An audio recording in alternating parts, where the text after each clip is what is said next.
성경 베드로전서 1장 24, 25절 우리 같이 화면에 나와 있습니다.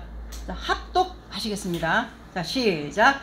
그러므로 모든 육체는 풀과 같고 그 모든 영광은 풀의 꽃과 같으니 풀은 마르고 꽃은 떨어지되 오직 주의 말씀은 세세토록 있도다 하였으니 너희에게 전한 복음이 곧 이 말씀이니라. 아멘. 제가 지난주에 또 장례 예배 갔다 왔습니다. 올해 벌써 제가 개척 1년도 안 돼서 장례 예배만 세 번째입니다. 세 번째. 또 우리 시어머니까지 포함한 네 번째 예배를 그렇게 인도를 했는데요. 근데 제가 이제 이 말씀을 전하는 이유가 뭐냐면은 이 장례 예배를 준비하면서 마지막 하관 예배 때 고린도후서 5장 1절에 보면 육신의 장막을 벗어버리고 하나님이 지은 장막으로 들어가요. 그래서 고린도후서 4장 18절에 보면 눈에 보이는 것은 잠깐이요 보이지 않는 것은 영원합니다. 이렇게 나와 있습니다. 자, 그런데 보세요. 자, 말씀 띄워주세요.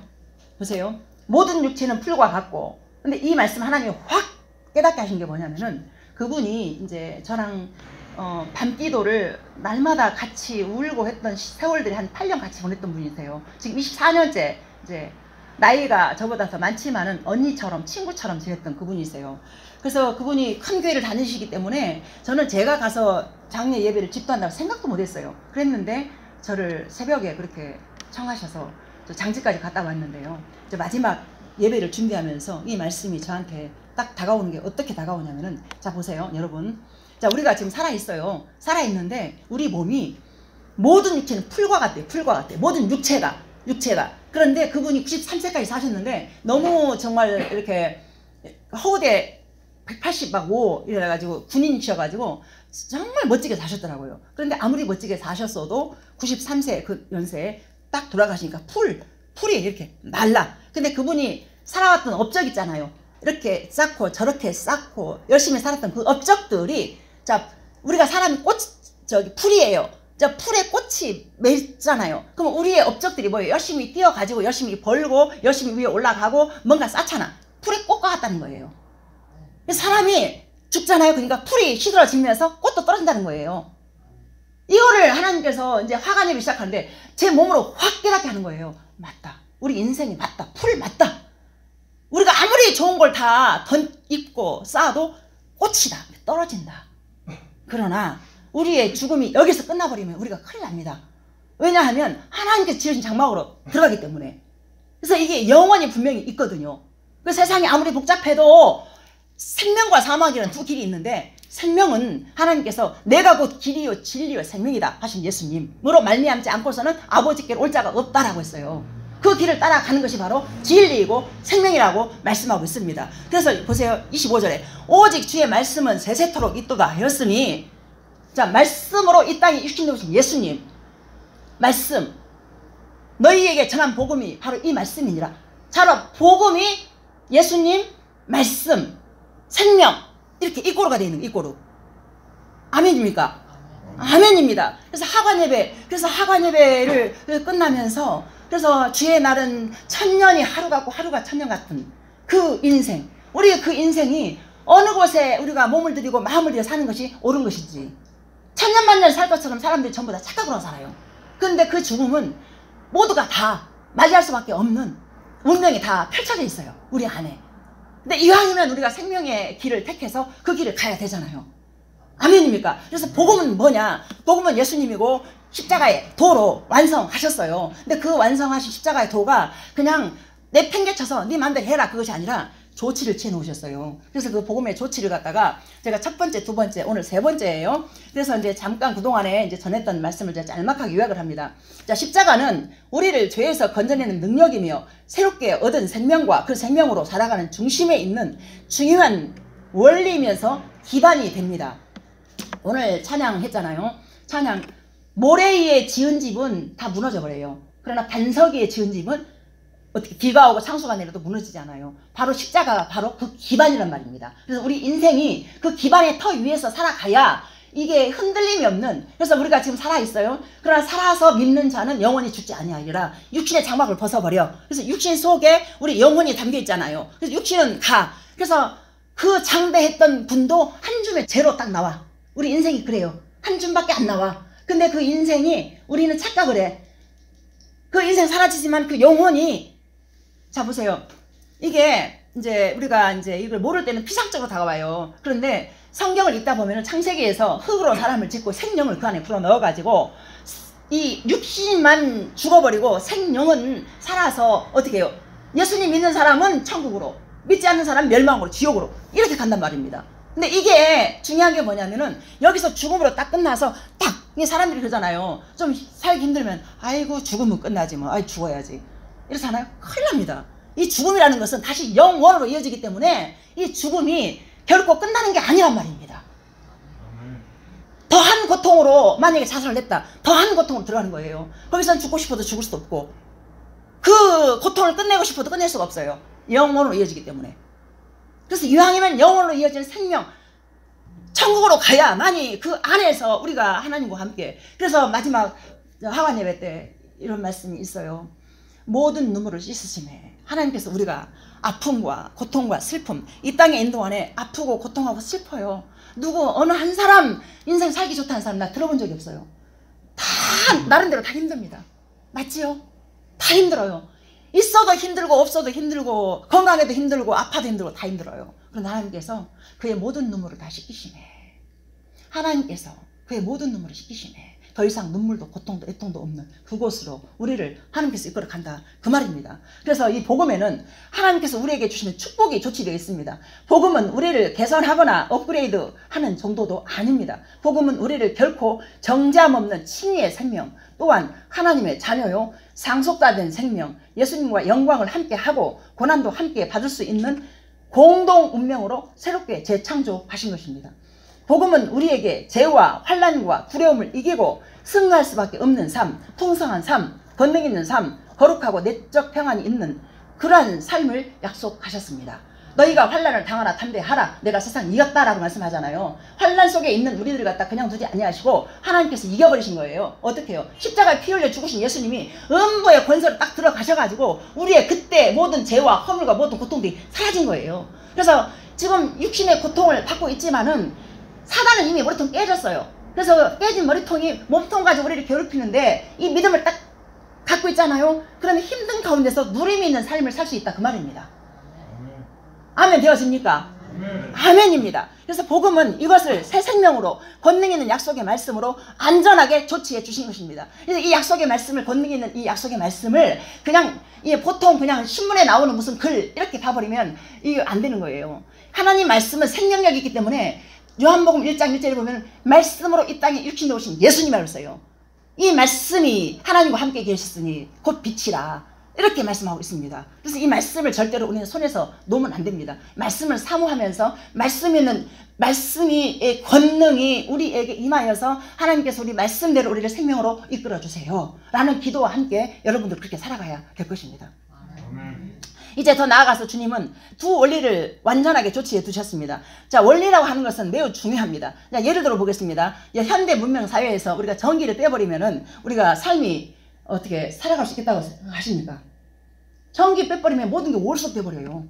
완전히 뭐 은행이면 은행, 전기로 다 연결됐기 때문에 모든 게 전부 다 월속 돼버리더라고요. 근데 이 전기란 이 원리가 너무 편리한 게 뭐 여름에 아무리 더워도 에어컨 딱 키면 시원하고, 그렇지, 겨울에 아무리 추워도 또 난로 키면 뜨겁잖아요. 이 원리, 전기의 원리를 알았기 때문에. 근데 이 전기의 원리가 창세 전부터 하나님이 주셨는데 이거를 인간들이 몰랐어요. 그랬는데 200여 년 전부터 이 전기를 알게 된 거예요.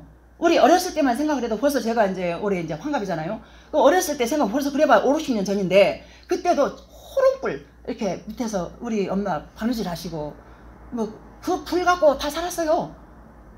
그렇게 미개했었어요. 근데 그래봤자 200여 년 전에 전기가 들어왔어요. 이 전기의 원리가 우리가 몰랐기 때문에 그렇게 미개한 모습으로 불편하게 살았던 거죠. 그래서 전기의 이 원리를 발견한 이후에는 그 원리를 이용한 각종 그 편리한 여러 제품들이 만들어졌어요. 자, 이렇듯 전기의 원리를 알고 난 이후에 우리의 인류는 많은 것들을 누리며 살아갈 수 있게 된 것입니다. 자, 그렇다면 우리 사랑하는 여러분, 이 십자가의 복음이 실제가 되었다면 복음에 두 원리가 있어요. 두 원리. 이제 두 원리가 있는데 이 원리를 분명하게 잘 한번 들어보십시오. 이 어떻게 우리가 인생을 살아가는 것이 인생의 성공이며 우리가 힘든 이 세상을 이겨내고 살아갈 것인가. 이거 분명히 우리에게 중요한 과제이며 숙제입니다. 예수님을 믿어도 항상 보면 예수님 믿는다고 해서 모두가 다 복음을 누리는 사람이 거의 없어요. 이 원리를 제대로 모르기 때문에. 복음의 원리를 제대로 알아야만이 이걸 누리고 산단 말입니다. 그래서 여러분들은 이 복음의 원리를 갖다 분명하게 받아들여서 내 것으로 아멘하고 받아들이셔가지고 그 원리대로 이 땅에서 이기신 주님 바라보시면서, 그렇다고 해서 어려운 일이 없는 게 아니에요. 힘들고 어렵고 아파요. 다 힘들어요. 그래서 저는 그렇게 말하고 싶지 않아요. 예수님 믿으면 여러분 복 받아서 다 잘 될 것이고 잘 살 거예요. 저는 그렇게 말하고 싶지 않아요. 왜냐하면 제가 그 인생을 살아왔으니까. 예수님 믿은 24년 동안에 저는 제가 볼 때 좋은 일이 별로 없었어요. 그런데 뒤돌아보니까 좋은 일만 있었어요. 왜냐하면 예수님 안에 있었기 때문에. 예수님 안에 있었던 그것이 바로 인생의 성공이고 이것이 바로 복이다, 그 말입니다. 아무리 수백조 원을 갖고 있어도 그 사람도 하루 3끼밖에 안 먹어요. 아무리 힘들어도 3끼서 굶어본 적 없어요.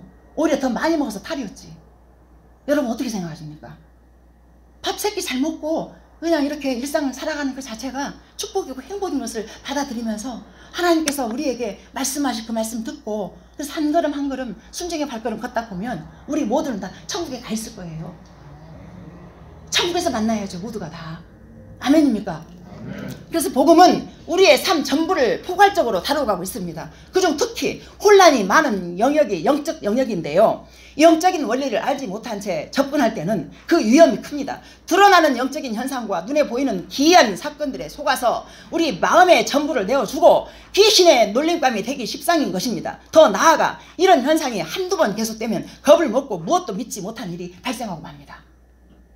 이게 무슨 말이냐면 예수님 믿으려고 딱 교회 왔어. 처음에 예수 믿는다고 기도 시작하는데요. 저를 잡아먹으려고 하기 시작하는데 말도 못했어요. 죽인다고 그러고 막 그냥 막 덤비고 심지어 서울 시민교회가 쫓아와가지고 목사님 막 멱살 잡고 별일이 다 있었어요. 근데 제가 거기서 만약에 아이고 남편이 나를 갖다 붙잡고 이렇게 하니까 내가 더 이상 가면 안 되겠다 그래버리잖아요. 그러면요 사단에게 지는 거예요. 그러나 저는 이미 예수님 만났기 때문에 생명을 내걸어버렸어요. 그래서 여러분들도 예배 자리에 나올 때 있잖아요. 사단이가 자꾸 방해를 해요. 왜냐하면 사단의 백성으로 있던 내 자녀들을 갖다가 예배의 자리에 나오면 생명의 빛이 그 안에 들어가서 하나님의 자녀가 될 거 뻔한데 방해가 오는 거예요. 여러분 그래서 예배의 자리를 사셔야 됩니다. 절대로 예배의 자리를 그릇되게 그냥 이런 일 있었으니까 못 가고 저런 일 있었으니까 못 가고 자꾸 핑계 되잖아요. 그러면요 이게 내 삶이 피폐해져요. 예배의 자리는 하나님의 생명이 부어지는 그 자리이기 때문에 그 자리를 항상 사모하시면서 그러면서 집을 지어도 기둥이 제대로 올라가야 집이 견고하게 지어진다 말씀드리잖아요. 예배의 기둥이 세워져야 믿음의 집이 세워져서 믿음으로 이 땅에 승리하며 산다 그 말입니다. 그래서 에베소서 4장 23절로 24절을 보세요. 우리 같이 한번 읽을게요. 시작. 오직 너희의 심령이 새롭게 되어 하나님을 따라 의와 진리에 감으로 지으심을 받은 새 사람을 입으라. 아멘입니다. 썩어져가는 옛사람을 버리고 새 사람을 입은 우리, 그리고 새 사람의 특징이 뚜렷하게 드러나는데 그것은 의와 진리와 거룩함으로 지으심을 받았다는 것입니다. 자, 그런데 우리는 의와 진리와 거룩함으로 살아갈 수 있습니까? 없어요. 왜냐하면 우리 안에 죄성이 아담 때부터 흘러온 그 죄성이 우리 안에서 우리를 갖다가 죄 가운데를 가게 하지 절대로 생명으로 못 가게 만들어요. 그럼 딱 하나 방법은 뭐냐면은 십자가의 도로 완전하게 이루신 예수님의 그 피 아래 들어가는 거예요. 그래서 제가 말씀드리잖아요. 골방기도 하시라고. 그러니까 새벽기도 다니면서 열심히 기도하는 것도 중요하지만 그거 하지 말라는 거 아니에요. 우리가 때에 따라서 새벽기도 못 나가고 못 나갈 때 있잖아요. 그러면 밤마다 날마다 우리가 밥 안 먹으면 못 살잖아요. 그러면 말씀 읽고 기도하는 그것을 영적인 양식으로 받아들여서 날마다 기도하라는 것입니다. 그래서 말씀드렸잖아요. 하나님의 아빠라고. 지난주에 우리 이재혁 성도님 그렇게 말씀하셨죠. 아빠. 맞아요. 육신의 아빠는 없어요. 그러나 아빠 아버지께서 부를 때 우리가 죄를 안 지어서 부르는 거 아니에요. 죄인인 걸 하나님이 알아. 모든 걸 알고 우리를 갖다가 불렀기 때문에 그 모습 그대로 하나님 내 마음대로 안 됩니다. 이 자리에서 구하잖아요. 만나주십니다. 그 하나님을 만났을 때 여러분의 인생이 바뀌면서 삶의 질이 달라집니다. 아멘입니까? 그러니까 내가 내 열심으로 살 때는 내가 사는 거예요. 그러나 단 1분이라도 무릎 꿇고 자기 전에 아니면 아침에 일어나서 하나님 나를 붙잡고 도와주세요. 이끌어주세요. 나 항상 죄인입니다. 그때 하나님의 음성이 들려요. 그래, 너 죄인? 맞다. 그래서 너는 내가 필요한 존재야. 아멘입니까? 하나님의 은혜가 항상 필요한 존재입니다. 우리가. 그래서 여기서 옛사람이라 함은 눈에 보여지고 감각되어지고 만져지는 것만 쫓아가는 죄된 모습을 말합니다. 더 쉽게 말하면 하나님과 상관이 없이 살아가는 그 자가 바로 옛사람이라고 합니다. 새사람이라 함은 결국 말씀과 동행하는 그런 사람입니다. 십자가의 도가 실제 되었기 때문에 말씀으로 육신되어 오신 예수님을 믿는 자 되었기에 진리의 말씀 따라 살아가는 것입니다. 진리의 말씀만 읽다 보면 그것도 안 돼요. 왜냐하면 머리가 커지면 또 나도 모르게 내 의의가 생겨가지고 교만해져 버려요. 기도의 자리에서 겸손하게 이 말씀 읽고 기도하면서 그래야만이 하나님의 마음이 부어져서 그 은혜로 그 사람들을 바라보면서 정죄 판단하고 시기 질투 미워하고 그 모습이 아니라 하나님의 마음이 부어진 그 사람은 그냥 정말 작은 자라도 한 영혼이 천하보다 귀하다 하신 그 말씀이 실제가 되어서 모든 사람을 귀하게 보는 거예요. 그래서 그런 자의 옆에가 사람이 살아나는 거예요. 그래서 그 은혜가 여러분들에게 다 있기를 소망합니다. 사도행전 20장 32절 보시겠습니다. 제가 읽을게요. 지금 내가 여러분을 주와 및 그 은혜의 말씀에 부탁하노니 그 말씀이 여러분을 능히 든든히 세우사 거룩하게 하심을 입은 모든 자 가운데 기업이 있게 하시리라. 아멘. 자, 자신이 떠나는 상황에서 이 남겨진 에베소 교회의 장로들에게 전하는 사도 바울의 고별 설교입니다. 아직은 세운 지 얼마 안 되는 교회였기 때문에 무서운 세상의 유혹과 핍박에 두고 가야만 하는 이때에 그는 어떻게 이 교회를 안전하고 든든히 지킬 수 있을까 고민했습니다. 자, 누구에게 이 교회를 맡길 것인가? 누구여야만 안심이 될 수 있을까 고민하다가 그의 결론이 났습니다. 주님의 몸된 교회를 다른 누가 아닌 주님과 그 은혜의 말씀에 부탁을 하고 있습니다. 주님과 그 은혜의 말씀. 자, 사람에게 부탁하지 않았어요. 주님과 은혜의 말씀. 자, 이것이 바로 여기서 두 원리가 나오는 거예요. 주님의 공로, 또 은혜의 말씀. 주님의 말씀. 두 가지 원리가 되는 거예요. 알겠습니까? 이것을 좀 담으시고 또 다시 한번 들어보세요. 야, 여기서 발견될 수 있는 이 두 원리. 주님의 공로와 주님의 말씀인 것입니다. 이 두 원리를 아는 사람은 두려움 없는 믿음으로 세상과 당당하게 맞서며 살아갈 것입니다. 자, 첫 번째 원리, 우리 주님의 공로에 대해서 알아보겠습니다. 베드로전서 1장 21절, 요한일서 2장 22, 23절 우리 같이 또 합독해 보겠습니다. 같이 읽습니다. 시작. 너희는 그를 죽은 자 가운데서 살리시고 영광을 주신 하나님을 그리스도로 말미암아 믿는 자니 너희 믿음과 소망이 하나님께 있게 하셨느니라. 거짓말하는 자가 누구냐? 예수께서 아버지와 아들을 부인하는 자가 아들을 부인하는 자에게 아버지가 없으되 아들을 시인하는 자에게는 아버지가 있느니라. 아멘. 자, 하나님을 그리스도로 말미암아 믿는다고 말씀하고 있습니다.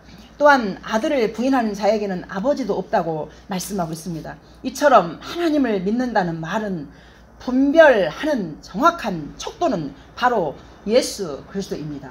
하나님을 믿는다는 것은 예수님을 빼버리고서는 안 된다는 것입니다. 예수 그리스도를 믿는 믿음이 하나님을 믿는 것입니다. 세상 없는 기적과 아무리 많은 능력을 행해도 십자가에 예수 그리스도를 시인하지 않으면 적그리스도가 되는 것입니다. 세상에 난무하는 이단들 있잖아요. 그 이단들은 자 보세요. 저기 여호와 증인만 해도 예수님 없어요. 그리고 구원파 뭐 이런 데 가보면은요 전부 다 그 하나님이 있어야 될 자리에 자신들이 올라가 앉아 있어요. 그래서 예수님이 없는 그것은 다 적그리스도가 되는 거예요. 이단이 되는 거예요. 그것만 딱 잡고 있으면 예수님 십자가의 능력만 딱 우리 안에 잡고 있으면은 이단은 빠질 일이 없어요. 바른 진리로 가야 우리가 천국까지 가는 거지. 이 까딱 잘못. 요즘은 정말 그 왜 나이키라고 이렇게 무슨 나오잖아요. 그러면은 무슨 나이키 비슷하게 해가지고 막 나오잖아요. 그러니까 그러니까 가짜들을 알려고 하면 머리가 아파. 진짜만 제대로 알면 된다 이그 말입니다. 예수님만 제대로 딱 믿으면 이걸 믿고 바로 그 길로 가면 돼요. 저는 제가 운동선수였잖아요. 저는 정말 제가 이 머리가 복잡하지 않은 게 너무 감사한 것 같아요. 저는 그냥 단순하게 예수님 믿었어요. 단순하게 찾아오신 예수님을 그냥 단순하게 믿어버려서 저 생명까지 전 지금 당장 하나님 나 데려가도 하나님 아멘입니다 하고 이런 준비가 되었기 때문에 제가 장례 예배를 가서도 확신 있게 복음을 전할 수 있는 그런 은혜가 저한테 있는 것 같습니다. 이 땅 아무것도 아닙니다. 이 땅에 무슨 뭘 이게 다른 걸 만지고 또 뭐 쌓고 물론 편리하게 살 수 있겠죠. 그러나 그것이 우리를 생명으로 못 이끌어간다 그 말입니다. 그래서 하나님의 선민이었던 유대인들도 하나님을 분명히 믿는다면서 올바른 믿음이 아니었던 이유는 예수 그리스도를 대하는 그들의 태도, 예수님을 밀어냈어요. 메시아이신 예수님을 밀어내버리고 눈에 보이는 왕만 찾았어요. 그걸 결국에는 아브라함하고 다윗 이런 구약은 믿어요. 근데 예수님을 안 믿어요. 그 유대인들 얼마나 안 됐습니까? 그들은 택함 받은 그 선민이었습니다. 자, 예수 그리스도를 통하지 않고는 하나님을 알거나 그분과 교제할 수 없습니다. 이처럼 그리스도로만 설명되는 사람을 그리스도인이라고 합니다. 자, 예수님으로만 그리스도로만 설명되어지는 것이 바로 교회고요. 그리스도로만 설명되어지는 것이 바로 그리스도인이라고 합니다. 히브리서 4장 14절 16절 보시겠습니다. 제가 읽을게요. 그러므로 우리에게 큰 대제사장이 계시니 승천하시니 곧 하나님의 아들 예수시라. 우리가 믿는 도리를 굳게 잡을지어다. 우리에게 있는 대제사장은 우리의 연약함을 동정하지 못하실 리가 아니오. 모든 일에 우리와 똑같이 시험을 받으신 이로되 죄는 없으시니라. 그러므로 우리는 긍휼하심을 받고 때를 따라 돕는 은혜를 얻기 위하여 눈의 보좌 앞에 담대히 나아갈 것이니라. 아멘. 자, 히브리서는요, 구약에 등장하는 복잡한 제사 제도와 성막의 규례들을 풀어서 설명하면서 예수께서 우리의 그 믿음의 중심이 되어야 한다는 것을 강조하고 있습니다. 대제사장은 구약시대에 그 제사의 일을 감당했던 그 레위지파 제사장들 가운데서 우두머리였습니다. 자, 그는 하나님 앞에서 이스라엘 백성을 대표하는 사람으로서 제사에 대한 모든 것을 관장했습니다. 자, 그러나 대제사장 자신 또한 존재적인 죄인이기 때문에 거룩하신 하나님의 진노를 피하기 위해서는 성결하게 하는 의식들을 통해서 준비되고 또 깨끗해져야 했습니다. 그런 의식을 치르고도 만일을 대비해서 이제 지성소, 이제 성소가 있고 지성소가 있는데 지성소에 들어가요. 그 지성소에 들어갈 때 이 대제사장만 1년에 한 번 들어가는데 거기에 가서 만일에 있을 그 일에 대비해서 이 대제사장 몸에다가 이제 밧줄로 묶어요. 묶고 방울을 달고 가요. 방울을 달고 그 지성소에 들어가. 그래서 지성소에서 별일 없이 나오면 괜찮은데 지성소에서 만약에 이제 대제사장도 죄인이기 때문에 죄가 있거나 뭔가 흠이 있으면요 대제사장이라 할지라도 거기서 죽는단 말입니다. 그렇기 때문에 대제사장을 갖다가 이 끈으로 묶어서 들여보내가지고 나올 때가 됐는데 잠잠하잖아요. 그럼 죽어있는 거예요. 그럼 어떻게 해요? 사람이 들어가면 죽기 때문에 하나님의 거룩함에 우리가 죄인이 들어가면 안 되잖아요. 그러니까 성결 의식을 하고도 죽을 수밖에 없는 일이 이제 종종 벌어졌나 봐요. 그래가지고 묶어가지고 이제 들여보내. 그래서 잠잠하잖아요. 그러니까 이제 끈으로 이제 빼내는 거예요. 이제 이렇게 했단 말입니다. 자, 그런데 히브리서 이 저자는 예수님을 바로 우리에게 있는 큰 대제사장이라고 표현하고 있습니다. 우리와 똑같이 시험은 받으시지만은 죄는 없으셔서 영원히 그 의식을 담당할 예수 그리스도 대제사장이라는 구약적인 개념은 그리스도를 통하여 이렇게 성취된 것입니다. 자, 그가 영원하고 온전한 대제사장이 되셔서 항상 우리의 제사가 막히지 않도록 중재하시기에 우리로 주님의 임재 안에 사는데 지장이 없도록 해 주신 것입니다. 자, 구약에서는 말씀드렸잖아요. 대제사장이 지성소에 들어가서 직접 친히 1년에 한 번씩 그 모든 죄를 다 전가받아가지고 본인이 다 이게 성결 의식을 하고 들어가. 그랬는데 지금은 예수님께서 단번에 죽어버리셨어. 그래서 그 예수님으로 인해서 너희가 하나님의 성전인 것과 하나님의 성령이 네 안에 거하는 것을 알지 못하겠느냐. 고린도전서 3장에 나와 있어요. 그러니까 각자가 성소가 되었어요. 알겠습니까? 그래서 우리의 마음이나 생각이 우리 하나님의 영, 성령이 우리 안에서 그러니까 우리에게 예를 들어서 이제 하나님께서 원하시지 않는 뭔가 자리에 있잖아요. 원하시지 않는 자리에 있을 때 마음이 어때요? 찔림이 있습니까? 없습니까? 찔림 있죠? 그게 성령님이. 과거에는 예수님 안 믿을 때는 그냥 나 좋을 대로 살아왔어. 그런데 하나님의 자녀로 살기 결정하잖아요. 그럼 우리 안에 양심이 있어요. 그래서 찔림의 벌을 줘요. 양심이 찔려. 그럼 어떻게 해요? 양심 찔릴 일을 하면 안 되잖아요. 맞습니까? 그게 계속되면 있잖아요. 이게 힘들어. 사는 게 빡빡해. 근데 하나님 기뻐하는 자리 가잖아요. 선물을 주는데 무슨 선물을 주느냐? 다른 것이 아니에요. 우리 안에 기쁨을 줘요. 맞습니까?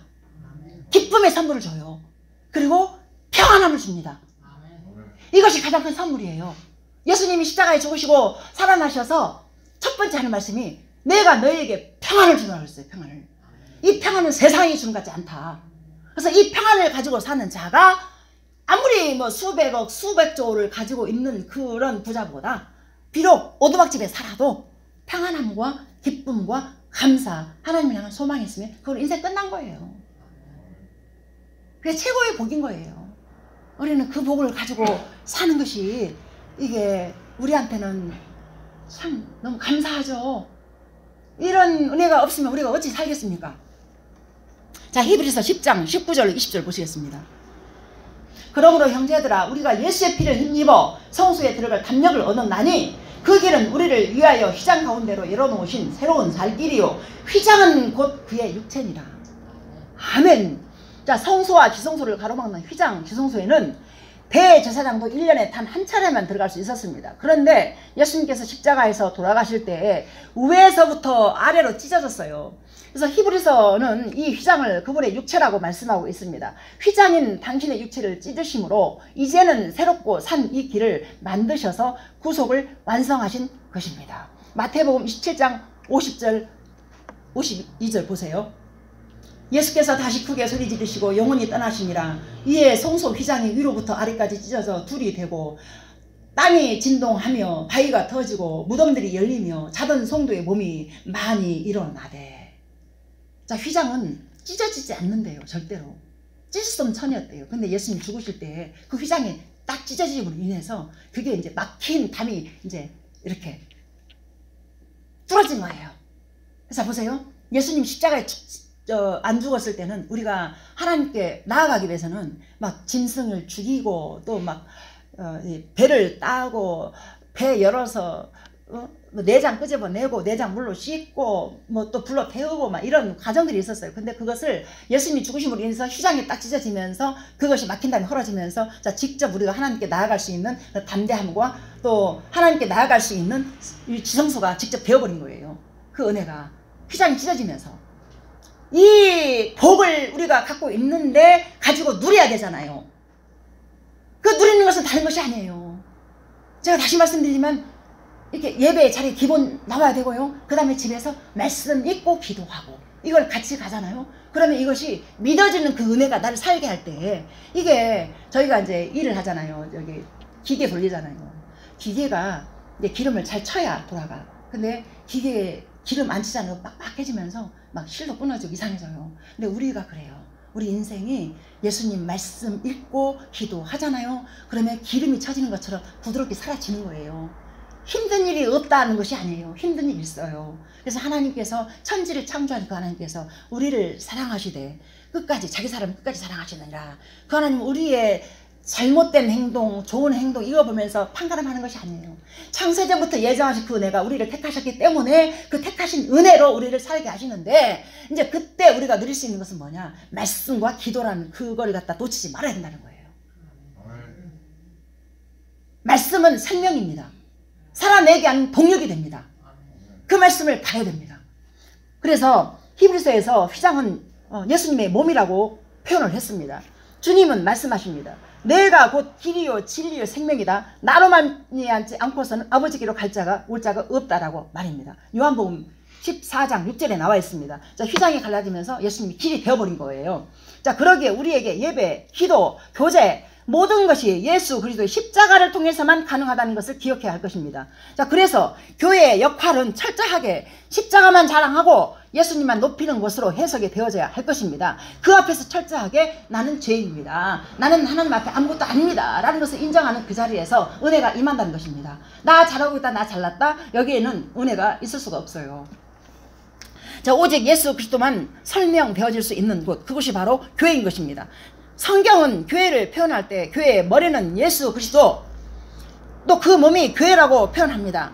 고린도전서 3장 11절에서 보면 터는 곧 예수 그리스도라고 말씀하고 있습니다. 이처럼 건축으로 하면 기초가 되고 인체로 표현하면 머리가 된다고 말씀하고 있습니다. 더 자세한 설명을 보시겠습니다.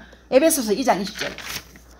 너희는 사도들과 선지자들의 터 위에 세우심을 입은 자라. 그리스도 예수께서 친히 모퉁이 돌이 되셨느니라. 그의 안에서 건물을 받아 서로 연결하여 주 안에서 성전이 되어가고, 너희도 성령 안에서 하나님이 거하실 처소가 되기 위하여 그리스도 예수 안에서 함께 지어져 가느니라. 아멘. 자, 모퉁이 돌이 건축하는데 가장 기초석이 되면서 가장 중요한 돌이라 하더라고요. 그 기초석이 없으면은 터가 지어지지 않는 거예요. 그러듯이 예수님께서 직접 친히 모퉁이 돌이 되심으로 인해서 그 터 위에 우리가 믿음의 집을, 예배의 집을 세워가라, 그 말입니다. 다른 터는 안 됩니다. 오직 예수님의 터, 십자가의 터, 거기에서 믿음의 집이 지어지는 것. 그래서 이것을 복잡하게 생각해버리면 어려워요. 일단은 아무것도 모를 때 예배의 자리에 나오신 거예요. 그리고 집에서 아무것도 몰라도 말씀을 보세요. 우리 조혜련 씨 그 엄마 80이 다 돼. 지금 85인가 그래. 그분 지금 아마 70몇 통에 읽었을 거예요. 근데 그분이 어디 가서 뭘 배웠겠습니까? 그분은 한글도 몰랐어요. 그런데 말씀 읽기 시작하면서 한글이 터지고 일어서지도 못하고 앉지도 못하고 소변줄을 끼워 다녔어요. 그거 다 띄웠어요. 다 띄웠어요. 말씀이 생명이기 때문에. 그 능력이 그 안에, 말씀 안에 있어요. 그래서 그 말씀이 나는 몰라서 못 읽어요, 나 읽을 수가 없어요, 핑계. 한 번 읽고 두 번 읽고 세 번 읽고 하다 보면요, 성령님이 우리 안에서 조명해 주세요. 알게 하십니다. 그래서 말씀 봐야 됩니다. 예수님 자신도 교회에 대하여 말씀하실 때 베드로의 고백, 주는 그리스도시요 살아계신 하나님의 아들이십니다 라고 이 신앙 고백을 교회의 그 반석으로 삼아 주셨습니다. 그러니까 우리가 말하는 그 말도 주는 그리스도시요 살아계신 하나님의 아들이십니다 하면서 이 베드로의 이 고백을 갖다 받으시면서 이 바요나 시몬아 네가 복이 있도다. 그 고백이, 그 반석이 내 교회를 세우리니 음부의 권세가 너를 이기지 못하리라.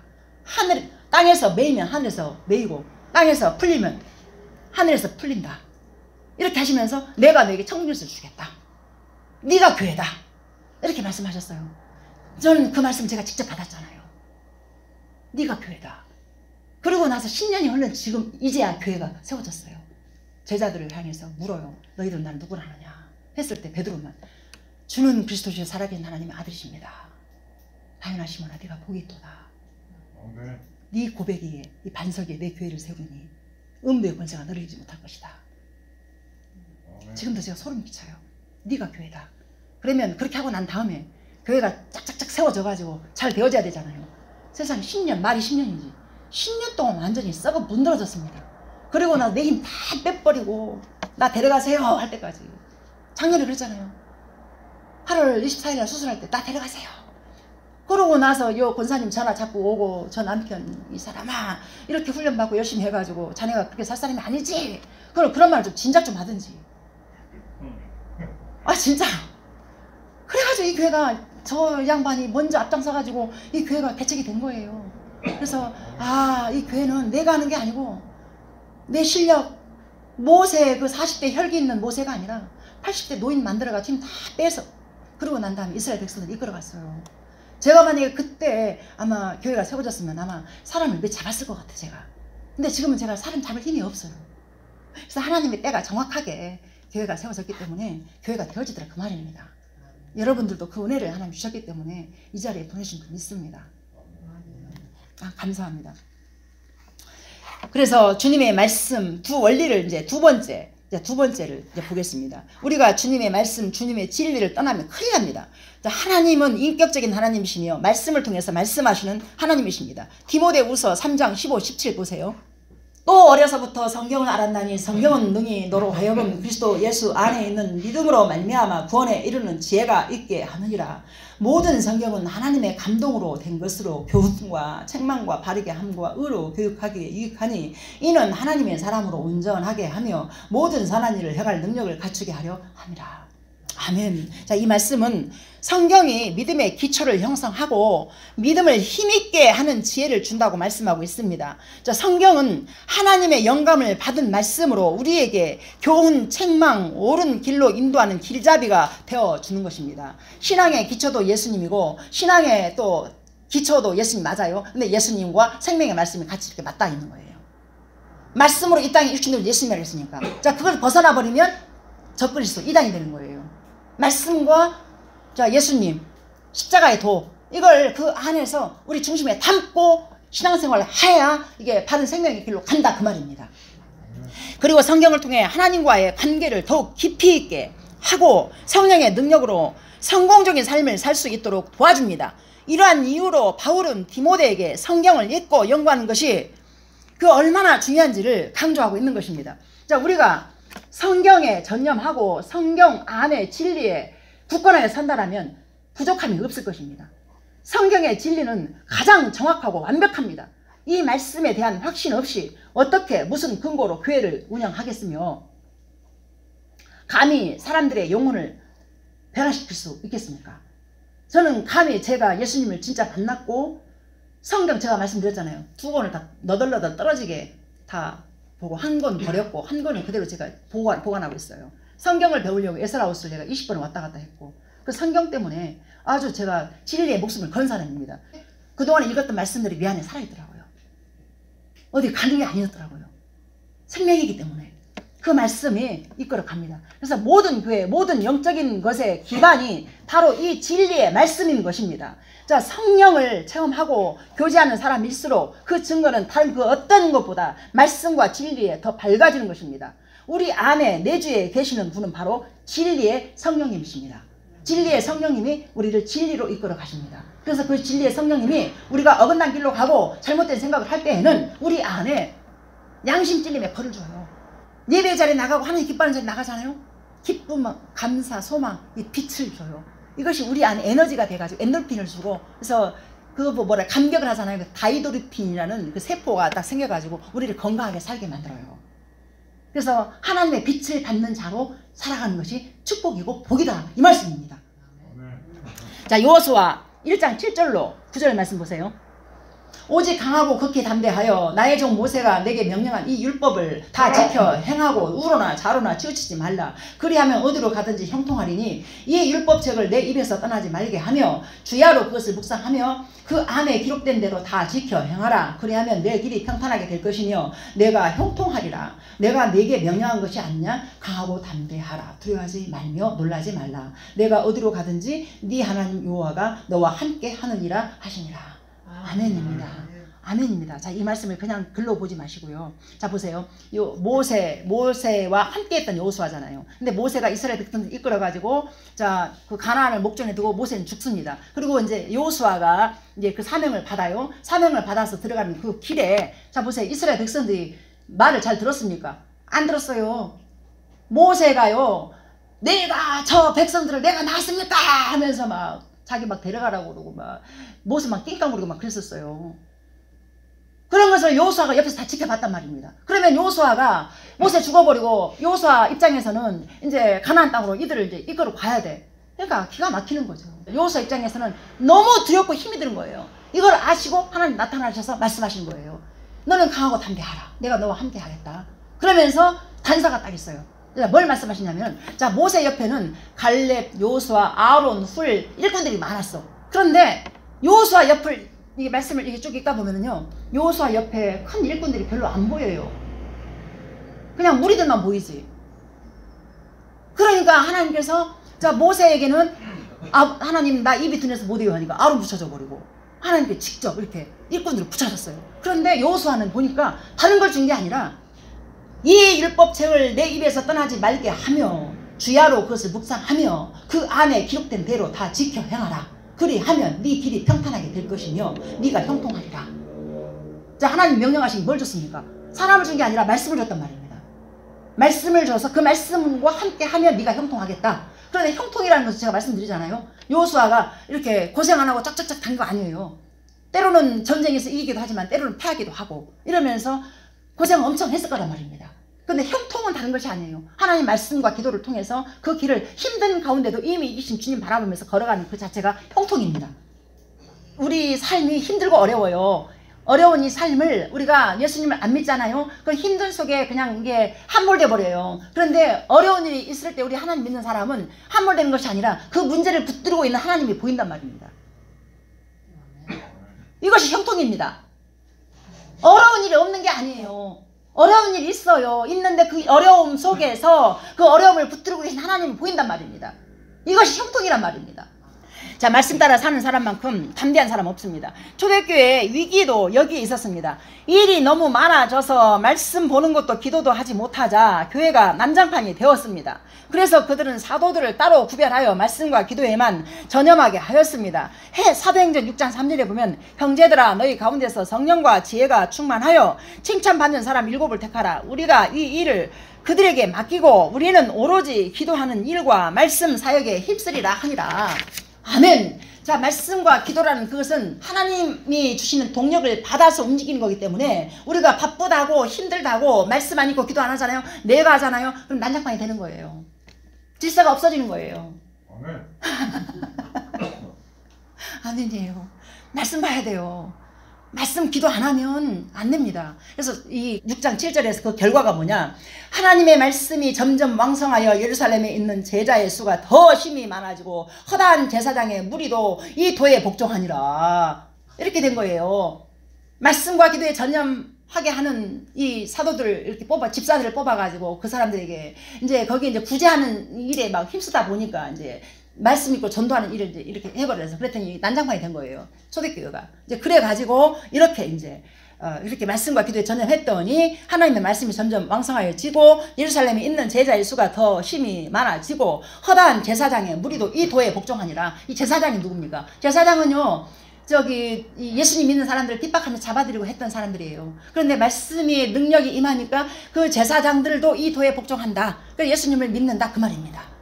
이렇게 된 거예요. 그래서 교회라는 것은 자 내가 건물도 교회 맞아요. 각자가 내가 교회가 된 거예요. 그러면 이 교회가 어떻게 해요? 말씀과 기도로 든든하게 세워져야 내가 먼저 살고 내 주변이 사는 거예요.